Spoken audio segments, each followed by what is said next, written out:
haddii aynu qiso yar soo qaadano magaaladan aynu joogno Hargeysa ina yar baa moobilka ku gaalowday radeegada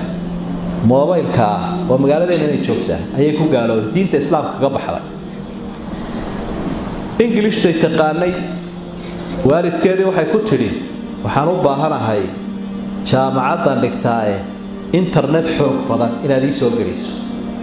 hooyada aabeed ku tiri sidii casharadii macallinku noo soo dirayo si fiican aan uga shaqayn karo baaritaan wanaagsan aan ku soo sameyn karo waayo dadkiina hunguri laga raaca oo qof waliba wiiliga gabadh wuxuu isleeyahay balkan ingiriisida aad hawl liqliqo si uu lacag beeran u soo daato quraanka aad hawl liqliqo oran maaya si uu alla ka cabsi u soo daatee mid waliba wuxuu leeyahay bal horta taa u badin cilmiga maadiga ah law adduunyo doonay kaasuu leeyahay ka dharki intii internetkii uu ka dharkiyay waalidkii iyaduna waxay la xiriiray qolo Norway joogto mission waxa ay kuwa diinta Kristaanka faafiya way waxay siiyeen dhoofkii laga raacay waxna way la soo yara qaadeen waxay dhahay si arrinkaaga meel loogu tiiriyo de waxaan u baahanahay inaad madaxdayada la xiriiro hay'adaas aanu nahay waxna waanu ku bari jaamacad waa ku dhoofinaynaa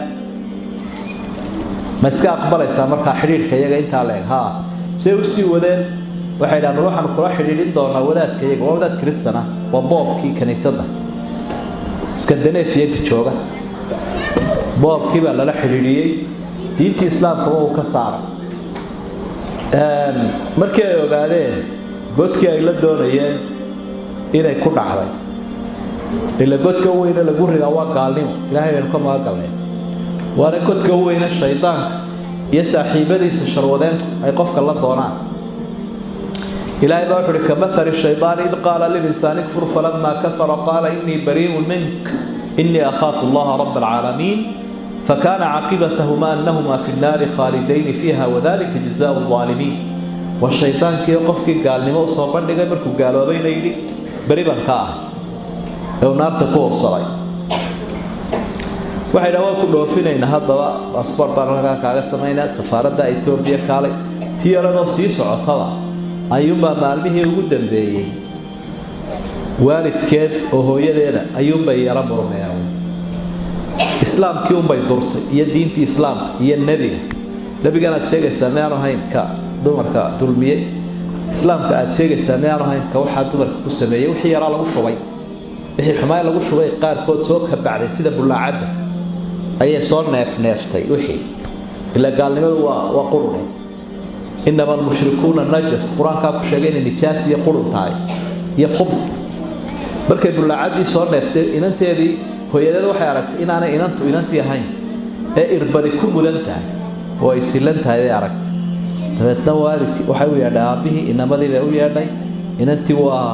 لحضوري سيدنا بابا الله ورئيستي بركا وحالها علي حقتي بالله علي خاتكينا ولا راعي تدرقي بالله قاعد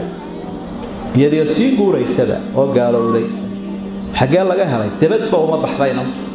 waalidku wuxuu lahaa inantu wanaagsan oo shucuuro naga saaxiibadaba ma laha inanteeda halka casharada bay ku urursan tahay oo habeenkii oo dhan raajacda iskuul waa jaamacadda iyo guriga waxba uma dhaxeeya cid bas baraaca ma oga halka ay dadkay raacdo ee screen-ka yar ka soo baxay kaba warayso sidii baa dabeedna inantii jaamacaddii lagaga saaray diintii islaamka lagu soo celiyay